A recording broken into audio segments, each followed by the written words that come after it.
Chapter 6. The next day I watched from inside the bay window of the gallery as Will's Aston Martin pulled up on the path outside. Ben always called it his midlife crisis car. Nat breezed through the door seconds later with a big smile on her face. "Good night, then?"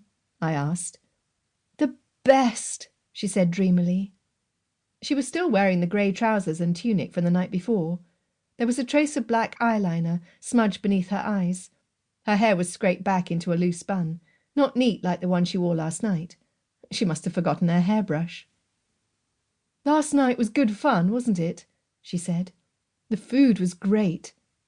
"Yeah, they always get it right there. But it's bloody expensive." "I know. I hope it was okay for you guys." She seemed concerned. I brushed her off. "Don't worry about it." She took off her silk scarf and plonked her bag on the desk in front of her.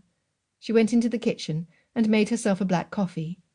She came back out, clasping the mug between her hands. "So what do you think of him?" she said, sitting onto her chair.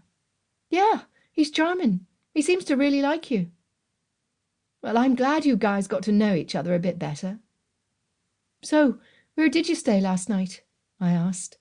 She obviously hadn't been home. "Oh, he left his car in town last night, and we didn't want to waste time getting a minicab back to my place, so we checked into a suite in Claridge's." I raised my eyebrows. "Oh, my God, Kate, it was the most amazing place I've ever stayed in. I bumped into Kate Blanchett in the corridor this morning. I mean, literally bumped into her. I was so embarrassed." I vaguely remembered seeing something on TV the day before that Kate was in town to promote her new film. Will rang Nat a while later, and I was subjected to listening to the two of them talk about how amazing the night was. The conversation seemed to be about how good the sex had been. It started to irk me, so I stood up and took my laptop upstairs to get a head start on the weekly sales report for Tabitha. Was it the glamorous lifestyle and the money, or did she genuinely like him? It was as if I didn't know her anymore. She wasn't the same Nat that I knew. She was a good-looking girl with a lot going for her, so why was she ready to waste herself at Will's beck and call? Yes, he seemed to like her, but it could only end in tears. There could never be a happy outcome. When Nat finally finished the phone call, I heard her come upstairs to me. "Sorry, was I talking too loud?" "No, I just thought I'd make a start on the sales figures," I lied. I decided to seize the moment and tackle her about Will.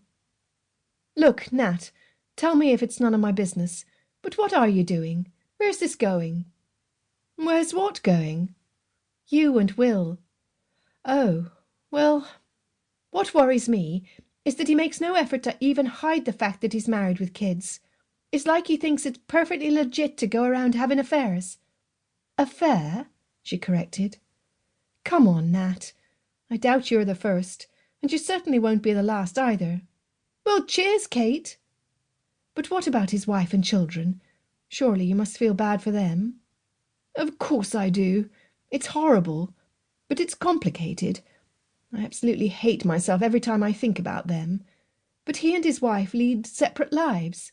"Oh, come on, Nat. That's what they all say. Don't be so naive." "No, really they do. Separate bedrooms, the lot. I know he'll stay with her for the sake of their children. He has always been up front with me about that. But it doesn't mean that he has to miss out on another chance of finding happiness. Sometimes love just finds us, and no matter what your head tells you is right or wrong, your heart will win out at the end of the day." Nat was a hopeless romantic. It made me want to slap her stupid sometimes. "But you deserve more than just a piece of a man. You're getting some other woman's sloppy seconds." "It's not like that." "Oh, yeah?" "Yeah. When we're together, it's, well, amazing." The smile from earlier on crept back onto her face. "Look, Kate, when you love someone, you have to make sacrifices sometimes." "Well, I'm sorry, but no matter how good the sex is, I wouldn't put up with sharing a man." "I know you wouldn't, Kate, but that's because you don't have to. You've got Ben. Do you have any idea of how hard it is to meet a man without any form of baggage today?" Her tone was defensive. "No, I suppose I don't. I'd met Ben when I was 27.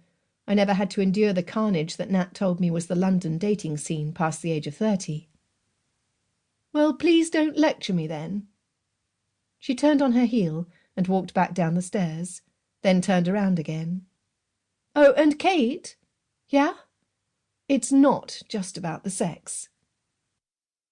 To keep listening to this audiobook, I've left you a link in the description so you can do it, at no cost thanks to Audible's 30-day free trial.